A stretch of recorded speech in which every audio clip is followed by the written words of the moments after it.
G'day citizens, welcome to the Inforunners. I'm Execute, joined today by Old Man Host himself, Algared, and the victim of Victor himself, Mr. Bobs. How you doing?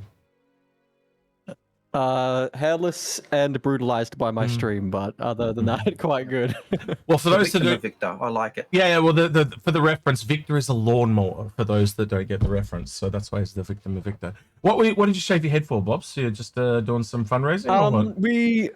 we do like a bopathon on the stream from time to time. They just sort of fund the channel, making new stuff happen, keep it exciting. And one of the marks was to do a mohawk. Last time it was a mullet, and they're after my beard for the next one. So we'll see. Maybe next time I'll turn up with even less hair. Well, if you've run into Mr. Henkin, did you see what happened to Mr. Henkin when he did that? He was doing like half eyebrows and this weird stuff. But he had a good time. Yeah. Right. So today, I brought Bops along. Algrid didn't get a chance to check out the crafting test, but he still has insight into this. So I thought it would be good. The way this kind of started out was me and Algrid talking about it, and very quickly all these little ideas started coming out. And I thought if we brought Bops into the mix as well, it would add his tone to things. And basically, you're going to see how the talk evolves as we go about it. But long story short. It was just the new crafting system and how it kind of works. And I kind of, knowing Bops has looked at it as well, he can weigh his 2 cents in at the beginning here as well, and just what the future of this entails. Because, well, Bops, you've seen it like me. You can see what it's going to entail, and you can kind of see how it's going to grow from here, from what you've seen. Yeah, my first thought is, obviously this is tier 0, and with everything, tier 0 has room to grow and room to change. The initial phase of crafting is almost voxel, in that we put 2 things into a machine and something else comes out as a box or a product. Yep. A lot of people forget about the previous version of crafting, which was making mining guns or the grav guns and little bits and pieces with salvage machines. I think it will get more granular. But initially, it's pretty simple. I would hope that it gets deeper and more complex as we go on. What do you think? Well, I'm already seeing some complexity already. Even with what's there, you can start to see things. So I tried to take a couple of patterns to memory, and I tried to look for some extreme examples. So the one I remember was an FS9, and the FS9 was made up of, you had to make 3 items that combined into one to make the gun. So you needed 2 pieces of aluminium to make like the barrel, then you had to make like a body of the gun, and then I believe there was a stock, and the one needed festanite, and the last one needed like 1 aluminium, and they all had quality as well. Like, what type is the quality of the material you want to use? So if you kind of think of those parts of the gun, well, the barrel is probably going to get worn a lot quicker than, say, the stock. So the skill that came out of that when I was starting to talk to Arity is, well, the skill is going to be where you use the quality components and where you don't, to save money. So that made it a knowledge-based system, because yes, I can just use good quality everywhere, but if I've got a low quality, really expensive rock, do I use the really expensive? You can start to see that's at the bottom, and as you as you work your way up, it's going to get more and more important. Because one of the other recipes I took to mind was the Vault gun weapons. The Vault gun weapons, every single one of them had a Jalonite crystal. Now, Jalonite right now goes for about 35 million. That all of a sudden made all the Vault weapons. I did not see that. Yeah, all the Vault weapons are extremely expensive. And so when you start to see what's going to happen here, right? It's a skill-based system. It's not, you can go in on day one and you can craft stuff, but it's the knowing where to spend the good stuff and where to spend the bad stuff that makes it incredibly interesting. Because, you know, like, you can just chuck all your good stuff at it, but how much of that is going to be a waste? And as I said, knowing where to spend it, not just the quality, but knowing where to spend it is going to be really, really interesting. And that's kind of where me and Algared, it just started overflowing from there, and we had ideas going everywhere. And here's one that throws a spanner into that idea of not putting stuff into saver stock. One of my colleagues went to Vietnam during the break for a holiday. He fired an AK-47. Yep. The Vietnamese say, hey, for 50 cents you can fire 50 cents a bullet, you can fire the AK-47. And the thing that stood out to him was the kickback of the AK-47 into the shoulder. And so does that mean if you use lower quality components for your stock on your rifle, does that mean you're going to get a higher kickback and more fatigue? Yeah. And if you use high quality, does that reduce that? So yeah, and then we started to think of, like, if you have multiple items that go into crafting an item, can one improve the, is one completely pointless? Is another one going to improve the accuracy or the strength? Like what do different materials do to different things? What's foundational, like a receiver comparative to like a stock or exactly. So my question then, can we start by maybe setting our measuring stick or our yardstick? What is it that you guys expect crafting to affect most in the immediate? So obviously we're talking about handhelds here, small arms, but there are other things as well, like building or crafting buildings in probably the very near future. Are building structures going to be more resilient if we use better materials as well? So crafting at the moment is essentially just items, and if you look through the recipes, I understand this. Well, I'm just going to explain it for the audience as well. So it's kind of like basically just like armors, weapons. I think there were some real basic things like furniture and stuff like that, but it's obviously going to expand over time. And then the other part of it I should probably add in as well is think about every time a new gameplay comes along that has a resource. Because right now, if you look at resource collection, we've essentially got all with mining, and we've got salvaging, but salvaging at the moment only gives you ores.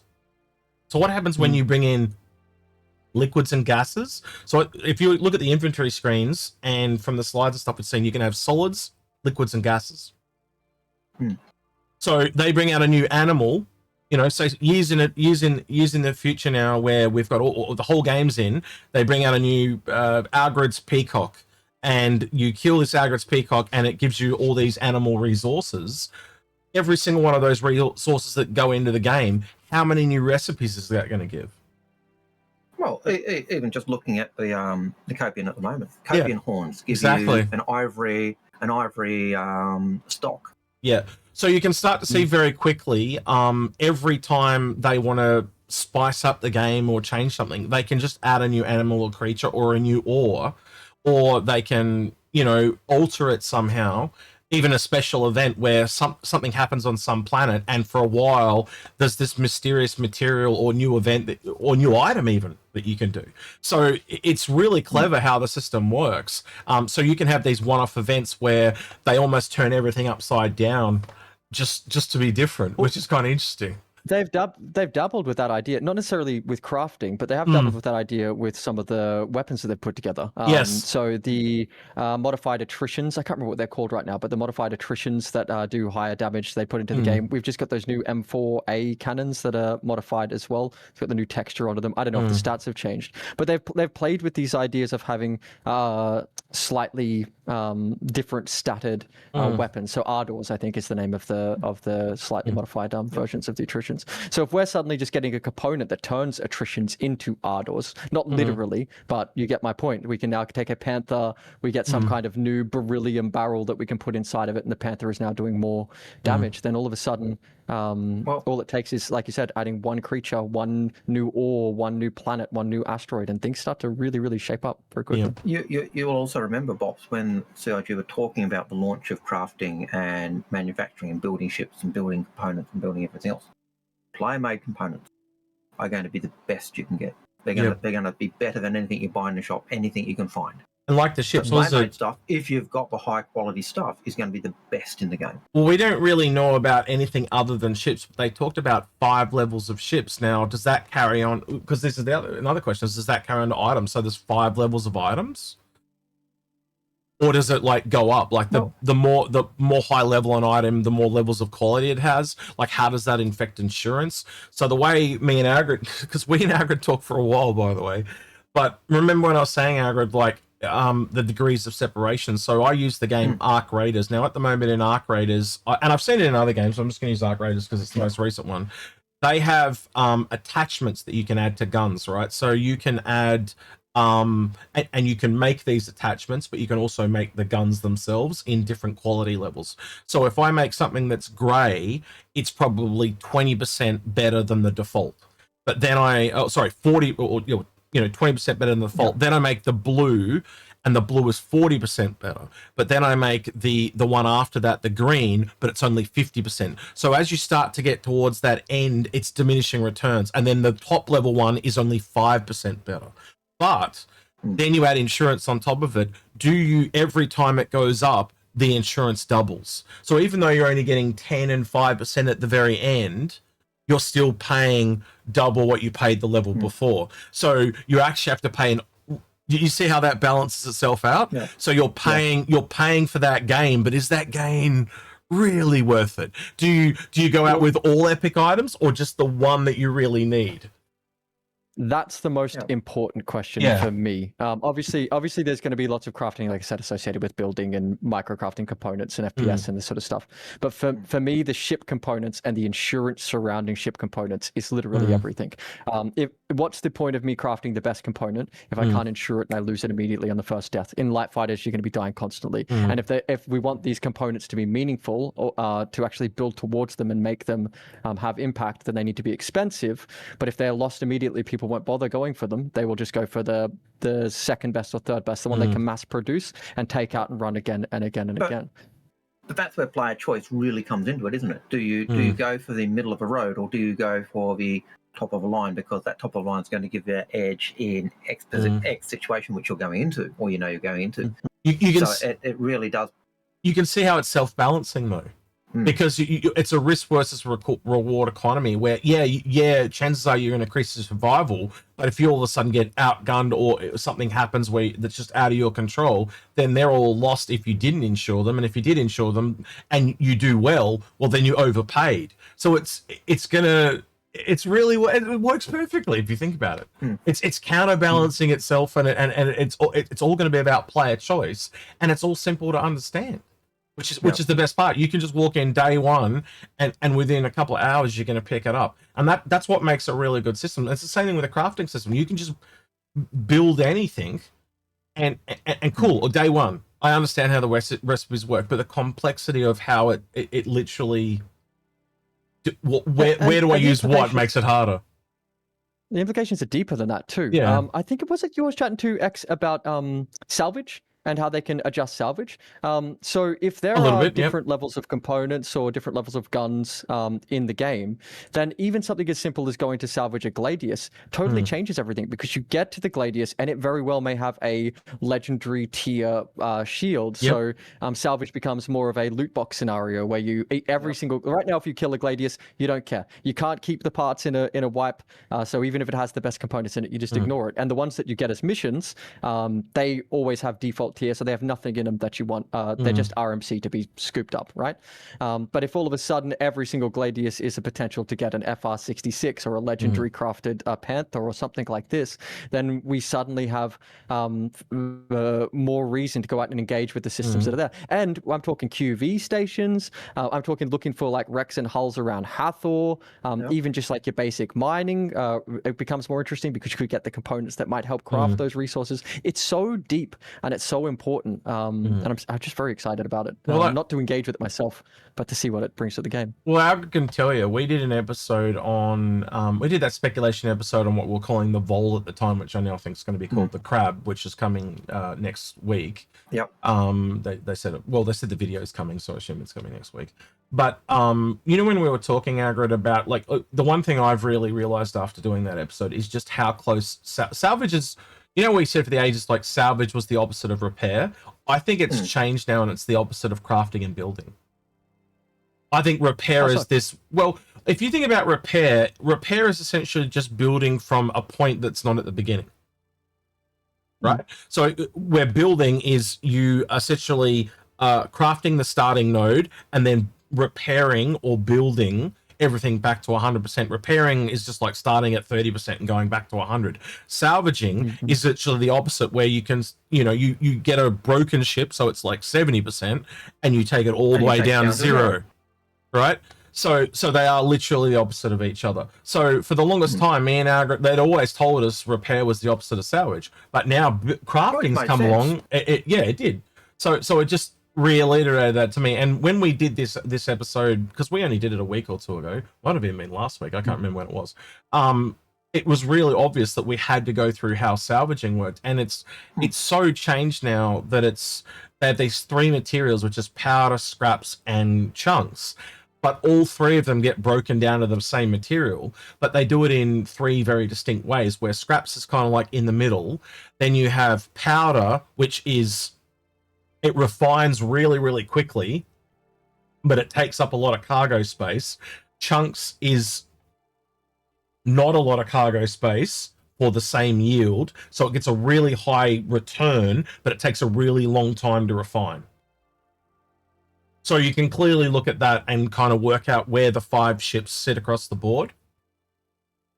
Salvation right at the beginning with the powder, Reclaimer right at the other end with the chunks and heaps of turnover, indigestion, sorry, for the crew. And the Vulture, they talk about being the baseline. So obviously that's designed right for the scraps. And then you pick the other 2, the Fortune and the Vol or the Crab, whatever. And that is going to be a mixture of chunks and scraps. And the Fortune being the other. And when we were doing that, we actually forgot about the, was it the Fortune we forgot about? Yeah, about 3/4 of the way through the episode, we're like, oh shit, is that ship good? And it is the middle road, so the Vulture, is in smack bang in the middle. You got the 2 small ships, the middle, the Volley, whatever it is coming, Crab, and then a Reclaimer, and the Vulture's smack bang in the middle of them, of the 5 ships, and it click. Well, I sort of frowned initially when you said that they're opposites of each other, because it sort of went against the thoughts that I had about it initially. But the more you talked, I sort of came to agree. And they can be opposites, but they can still be intimately linked. And I think when you said opposites, I thought you were saying they were so far away from each other, which is not what you were saying. We kind of mean from a technical perspective, because it's a technology thing. It's just changing the texture changing the texture. Break it down to then use those resources to rebuild. Yeah. It sort of goes, if this is salvage and this is mining, you're salvaging, and then building, you're salvaging until you begin to craft at the middle way point, and then vice versa. If this comes in before scanning, it'll actually be the first full gameplay loop we have in the game. Believe it or not. And it's kind of like crafting is a sense the first step in repair, because as you're saying, you're from repair, you're starting from a halfway point and building it up to 100% or 90% or 80% or whatever it is again. Whereas when you're crafting, you're starting from 0 and taking it up to 100%. So repair is actually, in a sense, part of the crafting loop. It's just you're not using a fabricator, you're actually doing other systems to get it back up to 100. So do you think we're going to be able to use it at the micro level? So obviously we're right now talking about fabricators and reclaimers and bigger ships like Vultures or whatever. If I'm in let's say a Gladius, right? And I've taken some damage and I go down to Brio's Breaker Yard and there's another Gladius there. Do you think there's going to be room for me to, with the tools that I have on me, say like a repair tool that can suck SRT out and push it I can make onto a ship? Am I going to be able to repair on the fly or get my ship functional again? Yeah, so it's pretty simple to understand. A crafting or base building is a more of an automated process, right? So the drones will build it for you, or you'll create it in a fabricator and it literally goes from 0 to 100. And it's like you put it in the microwave, you go put it on for a couple of minutes, click start, and it cooks it for you. Bang, final product comes out. That's crafting, that's fabrication, that's base building. And then let me finish, Algared, please, because it's important. And then repair is almost like a patch job, right? So you would have seen parts where they say that you know how you repair with the what you call it, the SRT or whatever, or you can patch onto a ship. It doesn't match the paint anymore, but it works, right? So you do that, and then probably it gets you back to base, and then when you get back to base, you could probably paint it or something like that, right? It is literally like patching a tire job. It is enough to make it functional, not make it look pretty. And you're more than likely able to do the same thing with buildings. I don't know about armor and weapons yet. They've never ever talked about that. But Algared, I think you would agree with me. It's not that different. It's the same. It's just whether they choose to make it a gameplay feature. I can't say why they couldn't, because that's kind of cool. If I can hold my gun out because the barrel got stuffed, and you've got the SMRT there, and you just kind of do a bit of a squiggle on it. Unless it's gameplay reasons, that's the only thing I can think of. like a gameplay design reason. They want, like, if you break the barrel, they want you to print a new barrel rather than repair the barrel. And that really comes down to what they want for each different level. You know, repairing a ship is a bit different because you need to get it to work again. But if your gun breaks, do they want you to pull out a whole new gun, or do they want you to pull out a whole new item, or do you have to break the gun back down to its items and repair the items? So they've never talked about that, because you got to remember, crafting didn't exist until they talked about it that time at the CitizenCon. So that's something they've never covered, as far as I'm aware. Algared, to my knowledge, items specifically. No, I can't recall them talking about it, but yeah, I could see it being the thing, and if you repair it, it wouldn't be as good. Maybe you repair it to 50%, and you can't get it to 100% until you go and do it in whatever, put a new barrel on. I would 100% agree with that. A patch job on a weapon would literally be so if you get it brand new, it's obviously going to be at 100% durability. When you patch it, does it only patch it to 30%? I didn't even think of that, Algared. That's a really good point. Yeah. So if you can do a patch job on a barrel, yeah, it'll let you fire a few more bullets, but how many is it going to let you fire until it'll break more sooner? And then does it break? Yeah. When it breaks again, is it less likely to be? Oh, that's a really good 25%. Yeah. So it just becomes more and more diminishing. So the first time it repairs to 80, the second time it repairs to 40. That's when we need to talk about that really long word that starts with D that everyone doesn't really want to approach, which is degradation. Degradation is a really, really important word, and we really need to understand exactly how that's going to come into play, because it's all fine me spending 60 hours crafting the best component I possibly can, but what's the point in crafting that component if it breaks in an hour and a half? Well, I think that's what... that's one of the things... What things I did find... I think, I just want to say it real quick. I think that's what I'm trying to find out. What is the difference between how items work, components, and vehicles and ships? It's never really, like, when it comes to repair. We've kind of gone off fabrication and gone into repair. I've just realized this has become this has become a repair episode again. But anyway, Algared, I'll let you say what you're going to say. Sorry. One of the things we got to remember my train of thought. I'll go to the first one that I did have right at the beginning, which was, you may recall that CIG did talk about you being able to repair ships that were soft death, where the components were destroyed, and you get to the point where you would be able to repair those. So that kind of answers that question you had, Bobs. Will you be able to repair your Gladius if you get the stuff for resources to actually charge your gun? Can you actually repair those destroyed units? Well, CIG have said in the past, yeah. Will they maintain that? Well, I hope so, because... But they've also talked about components eventually breaking, and you need whole new ones. So this is what I'm saying. There's clearly going to be a differential. Like, can ships be repaired forever, but then components can't? Like, this is the little missing thing that we don't have. And I think this leads in. This is why I brought it up, because this is leading what he meant about degradation. Because what he's essentially saying is, what is the motivation? Like, once I've got that cool military drive, why would I be encouraged to ever get another one? Right? And so and vice versa, right? If the I often point to a game called Legend of Zelda, where I loved the Legend of Zelda games, and Breath of the Wild was a phenomenal game, except the degradation in it was tuned too much. Everything you touch broke in very, very short periods of time, and what that meant was you weren't able to get invested in anything. And I want to be able to feel invested in the components that I'm using. That was one of the things I found in the Reclaimer when I was in the PTU, when I was doing the repair type testing, was the Reclaimer's components would actually wear out. They were actually, my coolers are down to 98%. Oh, my mining head down to 70%. I couldn't fix them because I had components to repair on the Reclaimer. But there was all these things that you'd look on the stats, and they were actually going down as time passed, just because I was using my shield. If I was running my shields at 100%, my shields with components were degrading.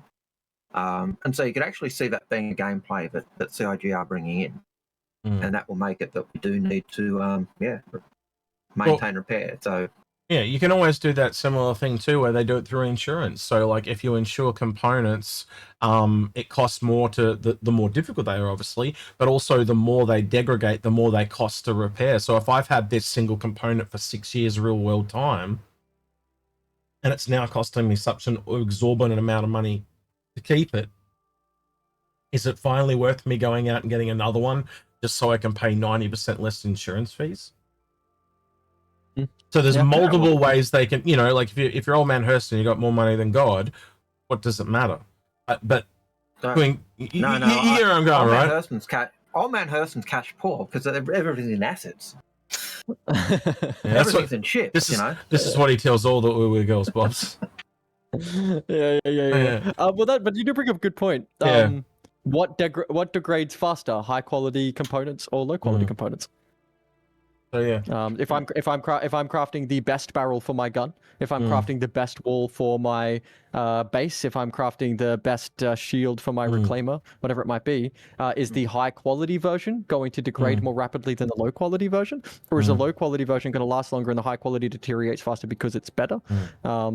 We don't have these answers really. Yeah. Well, they've clearly talked about it, but I still think they're trying to work out the finer details, and that's why they've never really talked about it. But you can see the hints of the thoughts of where they've gone, because everything from the quality of components to the quality of, I should say, materials. Sorry, components, the ships themselves, and all that. They are all in the ideas are all interbleeding between each other. Yeah. They did at one point talk about the components and the when they had the racing, the military, the civilian, and the and the other one, and ships like the Phoenix were given the racing component, and stealth. So you had the racing, stealth, civilian, and military, and the Phoenix was given the racing components because these were higher performance. But the higher performance actually did say these racing components would actually degrade quicker than the civilian components, even though they gave a higher value in terms of what they were doing at the time. You can already use those as an example and go back the other way, Algared. What is it going to cost in materials to build that better component? Well, obviously it's going to be better quality materials. If I then just want, like the stock, D civilian one, how cheap is that going to be compared to the military A one? You can see how this stuff kind of makes itself. And then it is, what is a component broken down into? Am I also making the 3 subcomponents that go into it? You start to see like where it's going. It's all interconnected. Well, you've even got that question: what's the difference between a D grade civilian and an A grade civilian? Yeah, that's what I'm saying.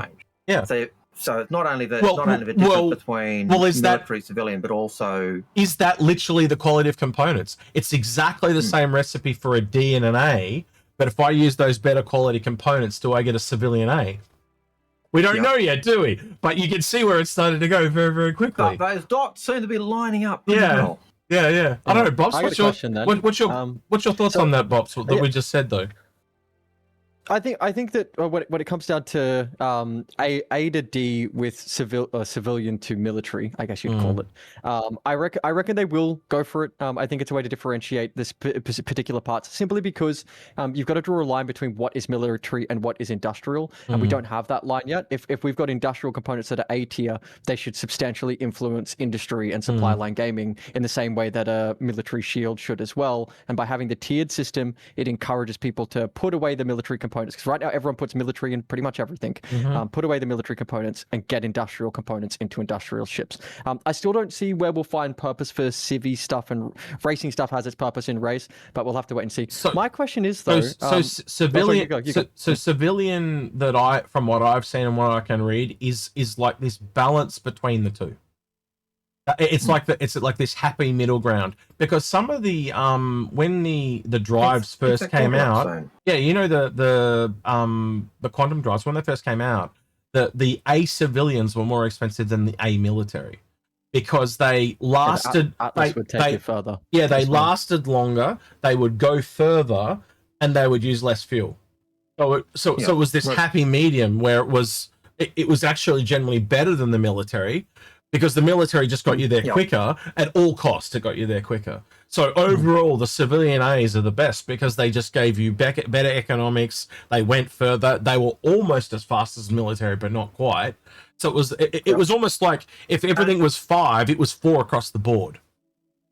And I can remember taking out using my Aurora. Sorry, Algared. I mean, if 5 was the best, they were 4 across the board. Sorry, I just realized what I said. Yeah. Sorry, go ahead. I can remember taking out my Aurora, and when they first brought that stuff in, I said, "Hey, put the military quantum drive in," and I could just make it to one of the Lagrange points to refuel. When I had the civilian component in, I could fly all across Stanton and back. Yeah, so that was the difference. Yeah, like that with the Gladiator as well. Yeah. Yeah, I mean, well, back in those days, a lot of the fuel tanks on ships didn't really matter. It was literally just the quantum drive you were putting into your ship. Yeah. And you're right, the Atlas was the only drive, or the civilian for larger ships as well. Yeah. But it was the only drive that could make it from, say, Crusader to Microtech in one jump without having to make stops along the way. The distances in Star Citizen have got smaller, even though they are vaster. Like you look at Pyro, you look at Nyx, they're huge. I feel like everything's one jump away now, so I hope that changes in the future. Because right now you already see it in some ships already. You know, like a lot of the smaller ships. Like if I'm in a Spirit, I can go from Hurston all the way to Ruin Station. But if I get in another ship, I get to Pyro Gateway and I've got to refuel. You know, and it really is the right tool for the right job, right? And that is how it's going to be. Like some of the fighters just can't go as far, and again, putting a different drive in them will allow them to get to do that distance. But also, you got to remember the game that we're having now, where it's 5 systems at launch, it had been planned for 100, right? So they're going to have to pivot a little bit, and there's probably going to be this teething time where we're going between, from 5 systems to. I even think 5 to 20 is going to be vastly different. Look, I can still remember Chris saying in about 2015. That it would be 5 systems to start, because that's why people who were interested in lore or interested in the game, and a lot of streamers talked about the line of 5. Yeah, that line of 5 was, we know we've got Stanton, we know, and we assume that because Squadron 42 took place in Odin, that Odin was number 1. So it was Odin, Stanton, and then Nyx, because we'd been told that was Zek. So we kind of drew a line that way. None of us expected that Odin was not going to be one of the 5. So that was when CIG announced that line of 5. That was a surprise for me, that Odin was not one of the 5. I think Castra was the bigger one for me. Well, Castra was always in the mix as one of the possibilities. We thought it would be after the 5. We thought it was one of the 6, but I didn't think it would be in the first 5. I was kind of surprised they dropped Odin. No, they essentially dropped Odin and added Castra, is what I'm saying. The one that surprised me was that terrorist place, Terra, because it was so big. You needed it because it drives that gameplay of the UE Civil War, which I think is coming. If you can't see a UE Civil War, then you've got rocks in your head, because it really is part of a fall. They don't have rocks in their head, Algared. They just haven't followed the lore as intensively as we have, you know. So come on, give them a break. You know. So, but but Castra, Terra. I still can't believe they're doing Terra. We got Castra, Terra, Pyro, Nyx, Stanton, and Odin somewhere in there as well. I don't know about you, boss, but it's like watching Salinity, how do you say it? Salinity in real time. No. But hang on. But it really was that line of 5 grew out of Chris saying, when we launch there'll be 5 systems. There will be 100. But it was always envisioned to be like 5 systems to start with, and a lot of the streamers thought that Odin was going to be one of the 5, and that was a big surprise to me when they announced those 5. But Odin wasn't one, and we had Castra and Terra, which were the 2 that were kind of oversight. In typical Inforunners fashion, and I'm glad you. We have tangented like a muffle completely away from I'm going to drag us back. I'm going to drag us back. So. What I'm really interested in with systems and jumping, and we're talking about quantum drives and this sort of stuff, is creating choke points. Because choke points in any game, anywhere, create infinite amounts of gameplay. Obviously, you've heard my thoughts on how I think we should have had Stanton through Pyro into Nyx. I know that they can't right now. They want everyone to just test jumping through gates, so they're doing it differently.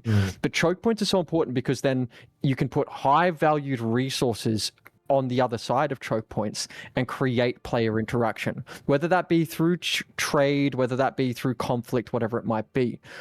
So if you can have a system, say like Odin, that is connected only to one particular of the 5, that has particular resources needed for crafting, where you're going to create this interaction with players where the players that don't want to, let's say it's conflict gated, right? You're going to have the players that can't get to it because they're just not combat oriented. So they say, hey, combat org, can you go find this resource and bring it out from here? You've got pirates who say, we want to keep this resource protected and make money off it by selling it. You're right to a point. So those choke. You are right to a point. What you're calling is the interaction thing is it's player choice, right? Because the other part you got to take into account is eventually, right, there'll be enough jump points that I can go around the long way. So PvP will always be avoidable, but at what cost? That's how the way you got to look at it, right? So it's not like I don't want PvP. I just choose to avoid it, right? Well, so I can always go around the long way. I'm not even necessarily talking about PvP. What if it is just environmentally too challenging and too risky? And so you need. So I talk about PvP because I have a PvP lens because that's my world. But I can see scope outside of it, right? If it's too environmentally challenging for someone to just get in their Aurora and go in, well, they might need someone with a specialist ship to engage in that environment, get that resource and bring it up. And is it too far for me to travel there and back before the timer expires to get those items? Correct. Or does my gameplay time that I've got?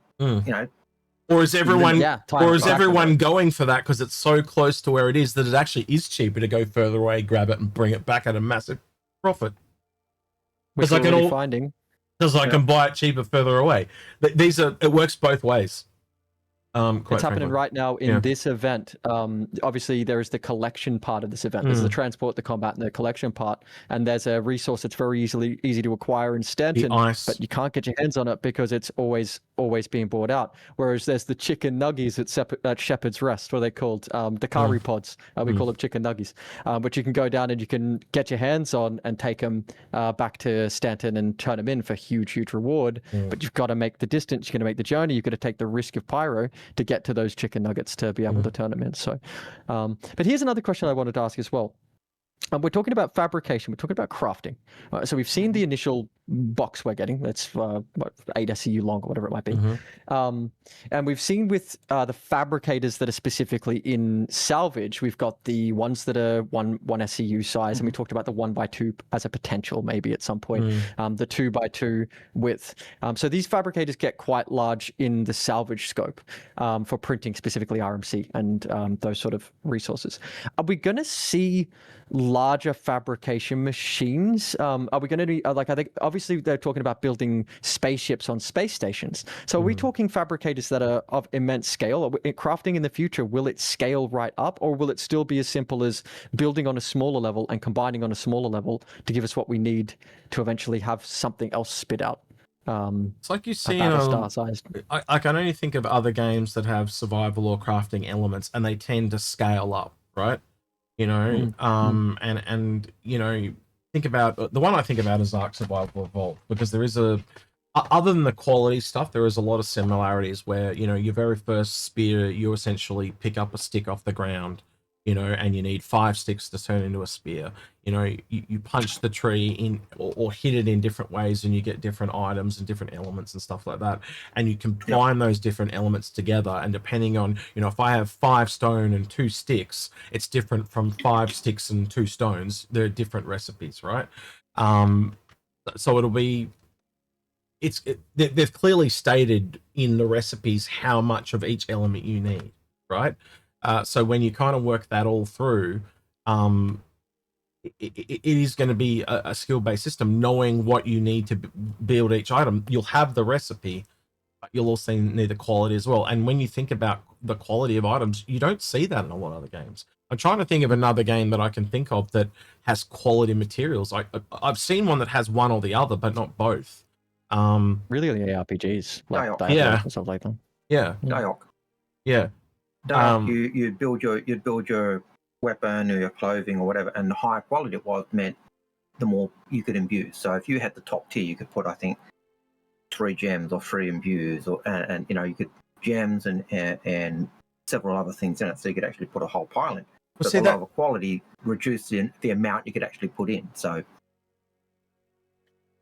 well, let me put this to you then, Algared, first, and I'll ask you in a sec, X.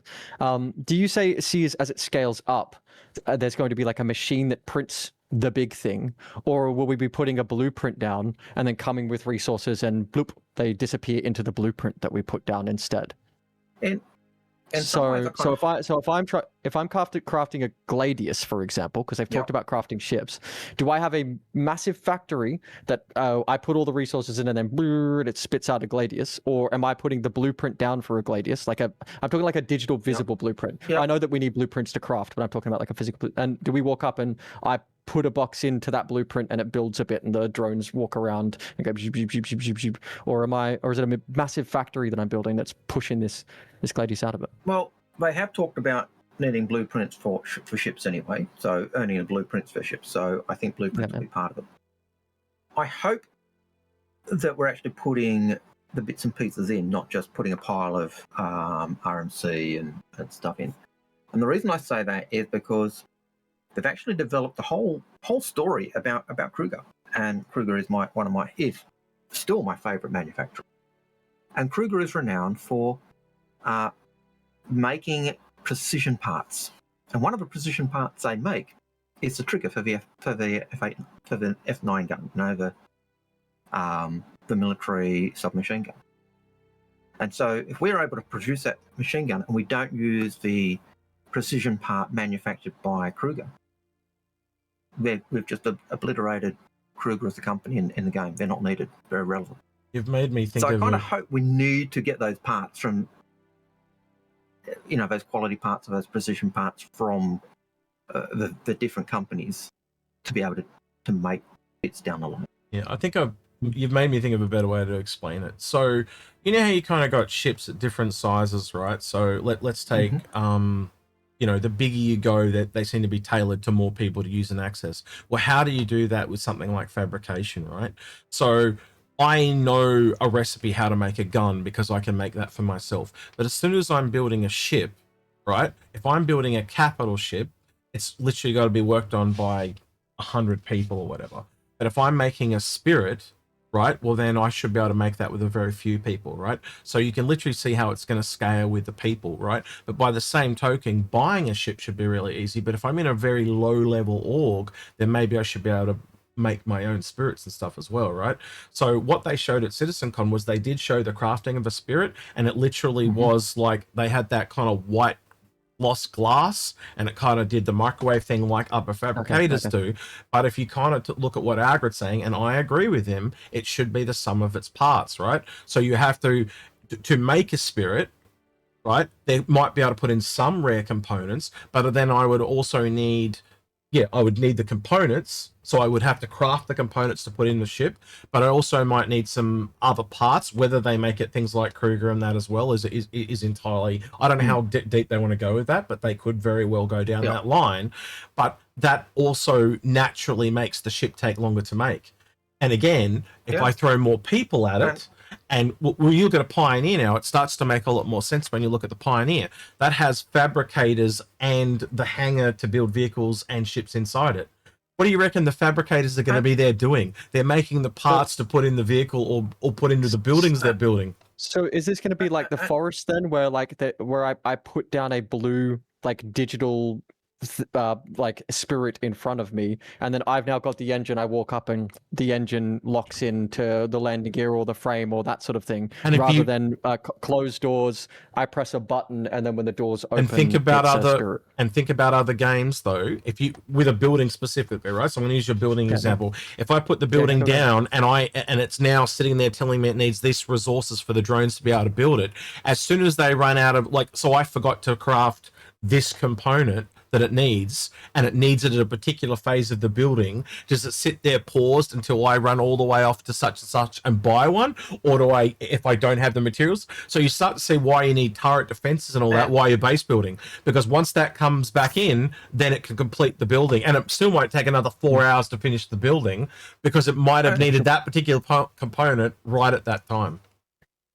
And here's another thing: if it's half built, if you've half built your building, you didn't have a resource, and then you go away, does that building over time actually start to degrade as well? So it actually the weathered and starts to wear down. So that degradation comes into your buildings and your whatever you've got. So, I was thinking they could add that if they wanted to, but I was thinking more along the lines of it may be attacked while it's being built. That's where I was going. Well, that's just super fast degradation. Yeah, I don't know how much they'd either wear and tear into something before it was built. I think that would be a bit evil, to be honest with you. But the point does stand. Well, they could do that. They really could. If I start building a building and I'll leave it for a week, and I come back and it's still pristine because it's half built. Yeah. But again, storms and everything else. Well, it does make it a bit interesting because if you had a building and you you got shot.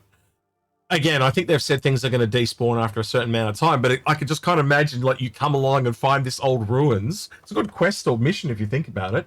You turn up and there's this God, I'm brain farting on their name, Tavaran ruins, and the machine is halfway through and it just needs a few extra materials to complete whatever it was building. And so you go find them around the area. And it produces that Tavaran ship. And produces this brand new sparkly Tavaran ship, but half of it is like old as fuck and the other half is pristine. That could be really interesting.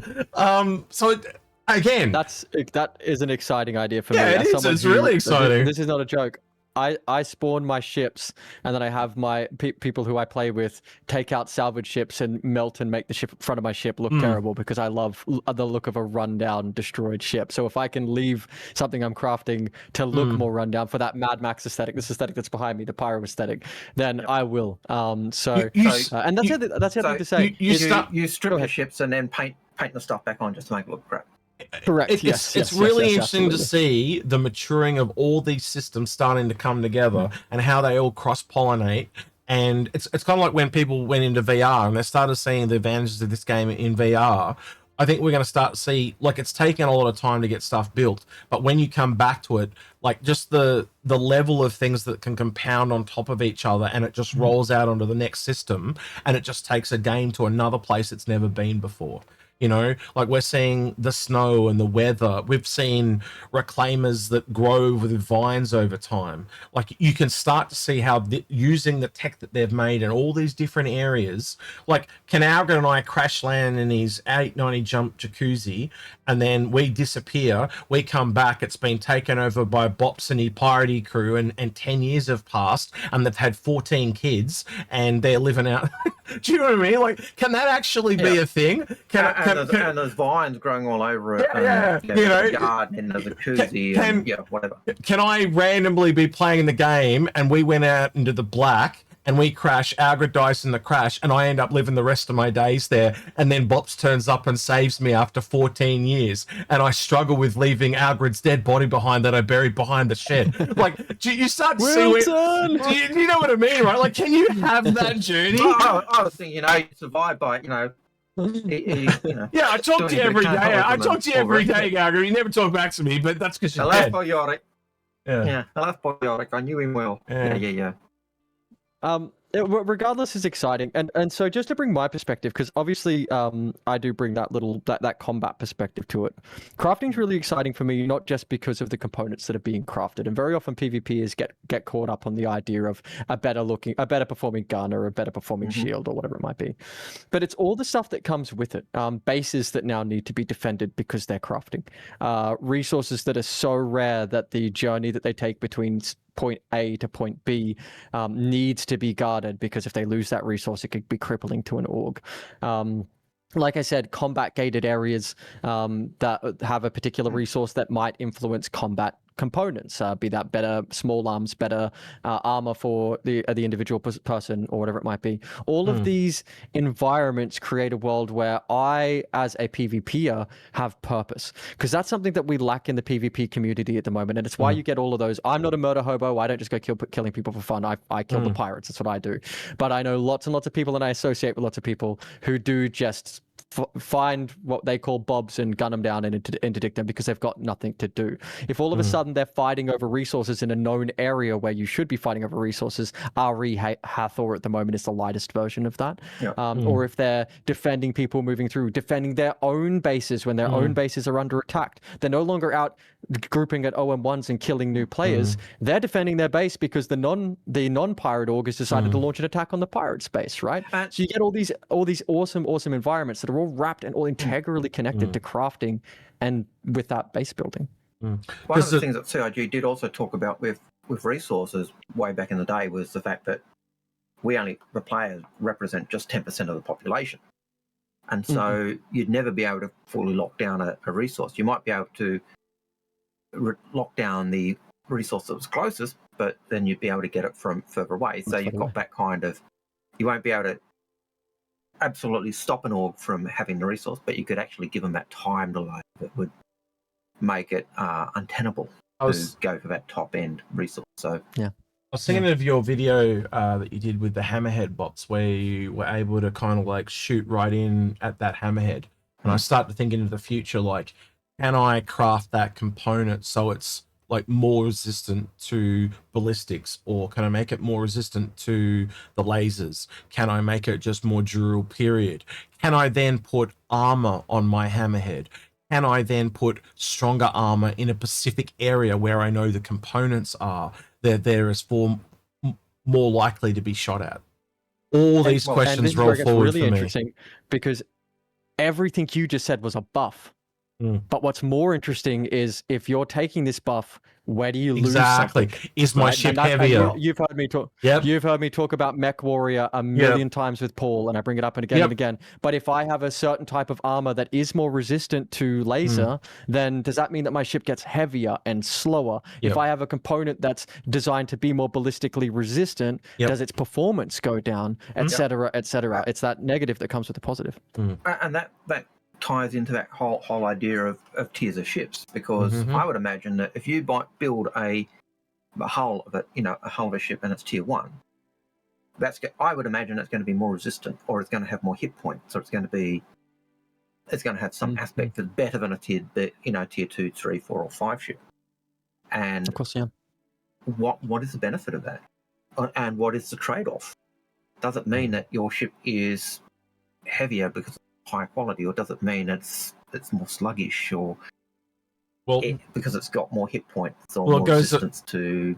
And it goes there again, because some ships can take extra shields, some ships will have more shields, and some ships can have armor and others cannot. And I'm just assuming that I'm hoping that you can place it in different places, because that makes it a skill-based system. Because if you have to know where armor is best used on your ship, as opposed to not being used at all. I think that's really cool. And if you can, like we've talked about before, Algared, if you are able to represent armor on your ship via a texture, we've kind of seen that. Have you ever put a skin on the Ares Inferno Bops, by the way? Have you got access to one?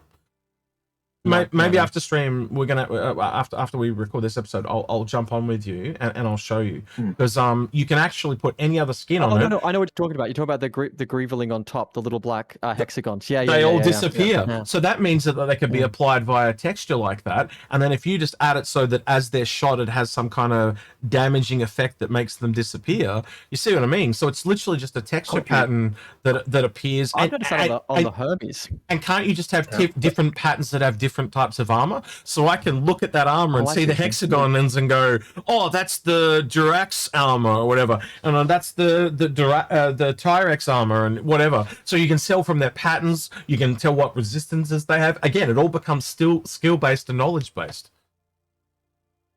Yeah. It's that MechWarrior stuff. Endo steel versus ferrous steel. It's all just MechWarrior. I'm telling you, all they need to do is look over at MechWarrior and start copying the homework. It's been there for 40 years, and all of this stuff is right there. It's been in the game for a very, very, very long time. Yeah. I was going to ask, is there anything? I think we'll start to wrap it up here, because we have tangented it a little bit, but it just shows how all interconnected it all is. Yeah, it's not necessarily that we've tangented away from the topic. It's that we've delved deeper into where the impact of fabrication goes. Implications. And the implications.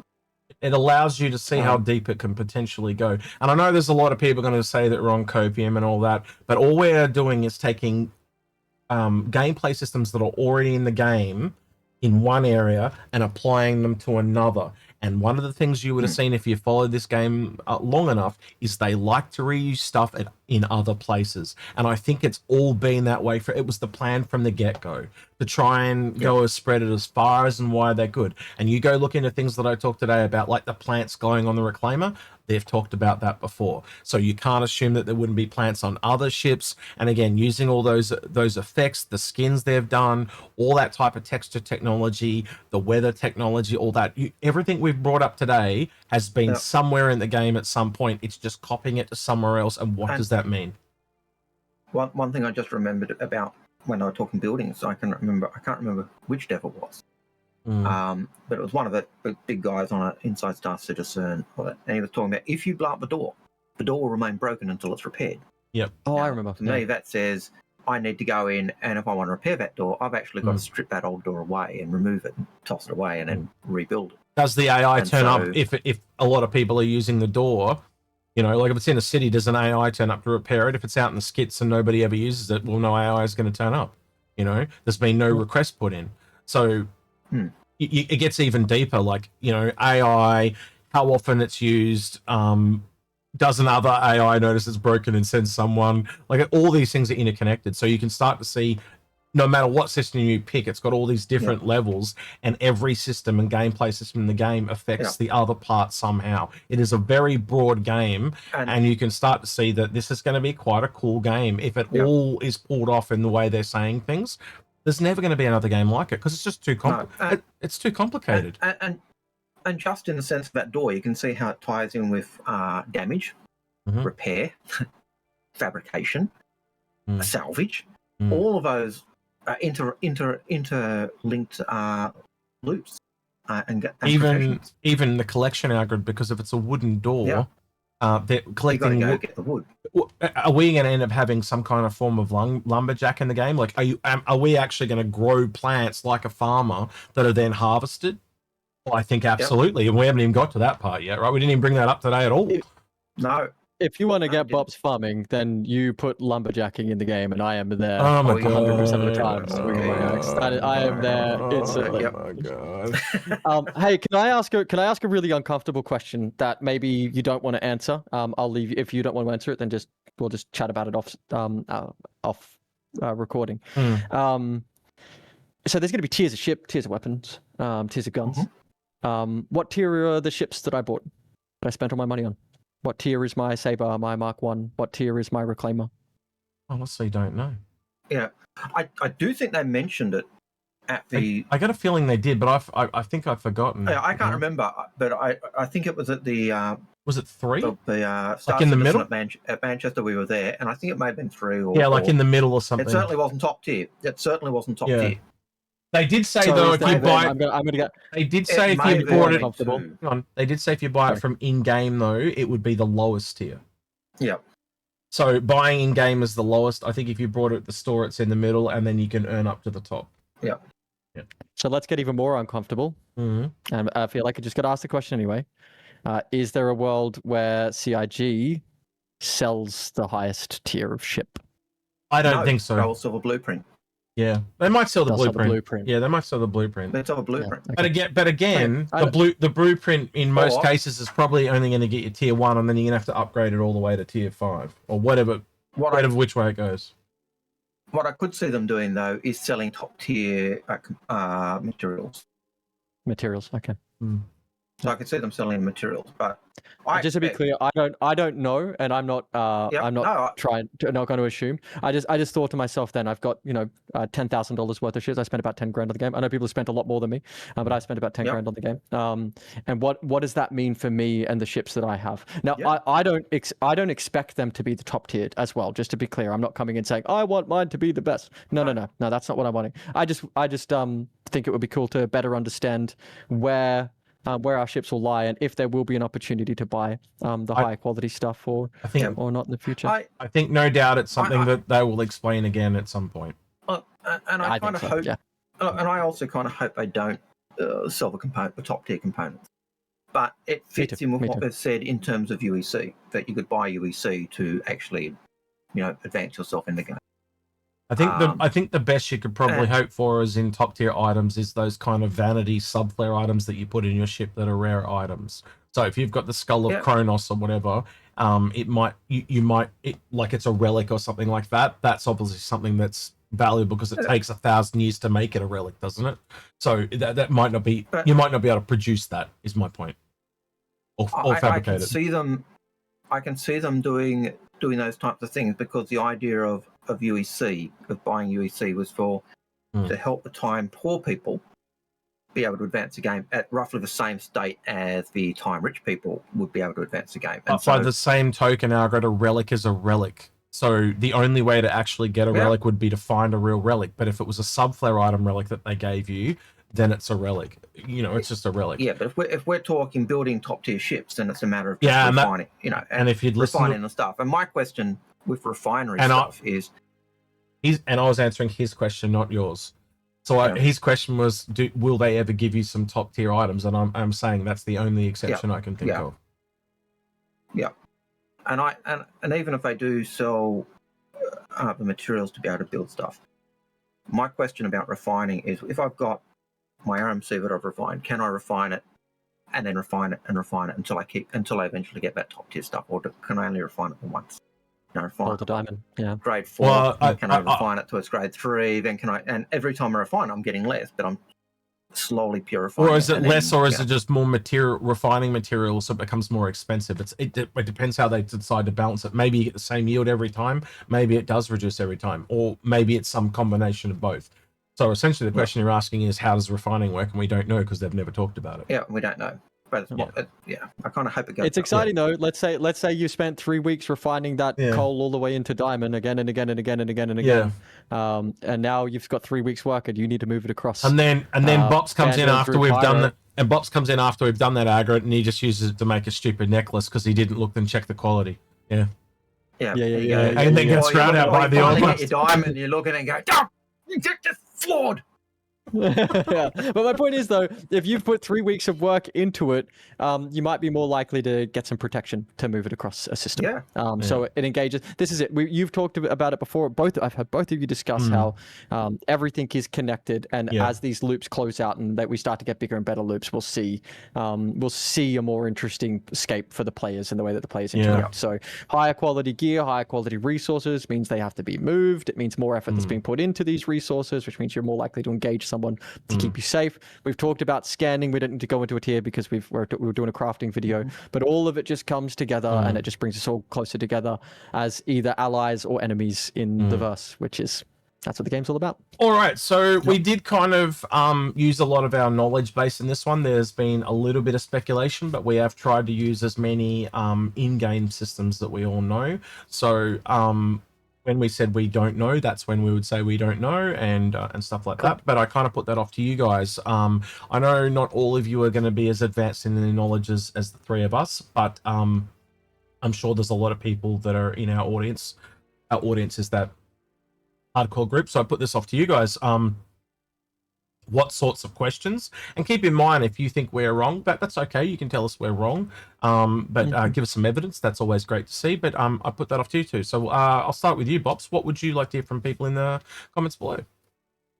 I would basically want to know how they think the fundamental construction of ships is going to change in the future. Are we looking at blueprints? Are we looking to mass fabricating factories? And A through C tier, what's the difference going to be? So a bit of that scaling as well. Do you think it will scale with scaling? Yeah. Okay. Cool. Algared, yourself?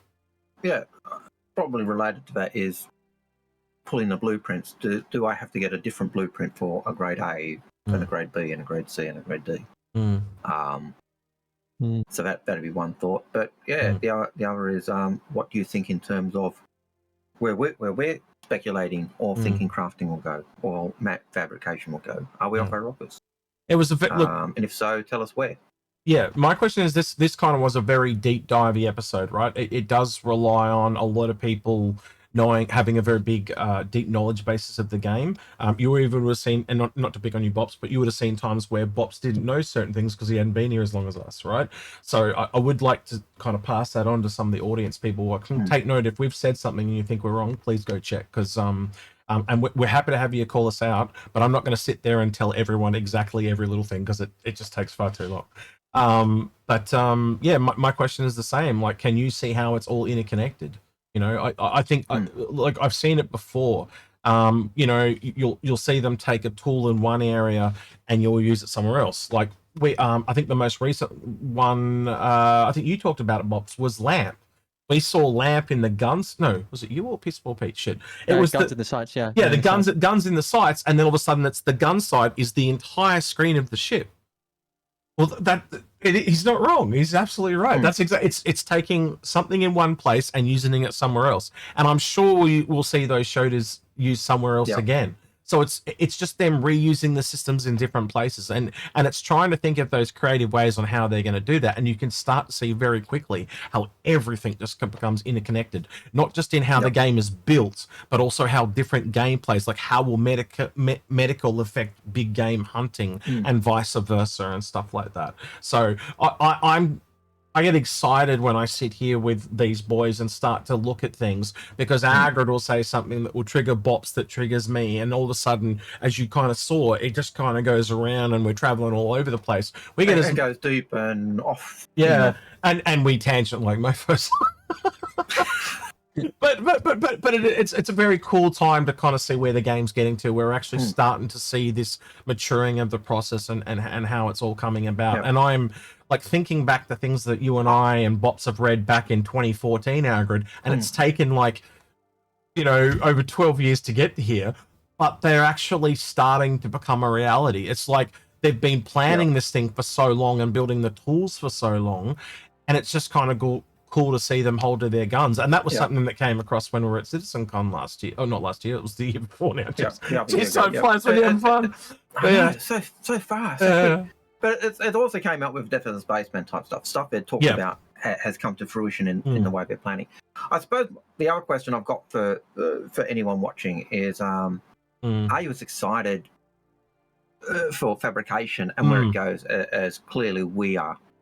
I know Grim is really, really excited about fabrication, and again, even just from our discussion today, I think both of you gentlemen would agree with me. You can start to see how interconnected this is to the game, like how it's connected to repair and it's connected to salvaging and all that. Like it's all, it's a massive part of this game.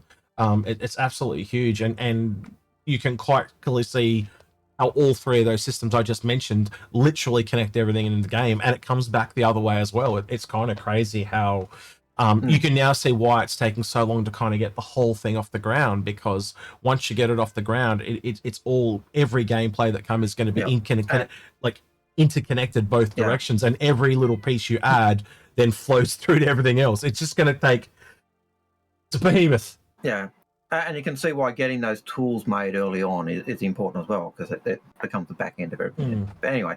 Yep. All right, Yep. Bops, where can people find you on the interweb, sir? They can find me on YouTube. I've started doing a few little videos on YouTube. They can find me on Inforunners because I do a bunch of videos with you guys now as well. And they can find me on my Twitch channel, NonStopBops on Twitch. Come and have some fun. Like I said, we do PvP, but we leave the egos behind and we all learn together and have a bunch of fun and try and be the good guys when we can. Would you like to be nice and tell people the giveaway you're doing this month on your Twitch channel? Oh, yeah. On the stream, I'm doing a giveaway. CIG have given me a RSI Hermes to give away with lifetime insurance and a game package. Come and hang out. We run the giveaway over the entire month. Gives you a reason to hang out with us, and you might just win a ship at the end. There's also a creative giveaway going on. If you are one of my guys who's turned up at some point, or one of your guys who knows who I am, because of the Buppathon where I shaved my head, we also hit a mark where I'm going to get a tattoo from the community. We're going to do a creative giveaway for people to choose what that tattoo is. On the forehead, yeah, it just says funny stuff. Asshole. Right now. No, you don't get to choose where. You don't get to choose where. But anyway, it's fun. Go check out the Discord and have some fun. We'll be doing voting for some of the stuff that's in there soon, but it's a fun little made in Taiwan, stamped on the butt. Yeah. $10, yeah. Do you do like we do, and when people are there at the giveaway at the end, you give them like a skin for the ship? Do you do that or not? That's what we do. No, that's a really, really good idea. It encourages people to be there. Something like that. Yeah, okay. All right. Well, we have really gone long on this one. I was expecting like a half-an-hour episode. We're like an hour and 10 minutes in. So yeah. All right. You know, whenever you say half-hour episode, it's a lot longer than that. Yeah. You know that. All right. He's been NonStopBops. He's been Algared. I've been Execute. Hang on, I'll get it right. He's been Execute. I'll get it right. One of it there. So I just keep changing the cameras that he's doing. Well, you saw how much trouble I had with it. All right. See you, citizens. Yeah. See you guys.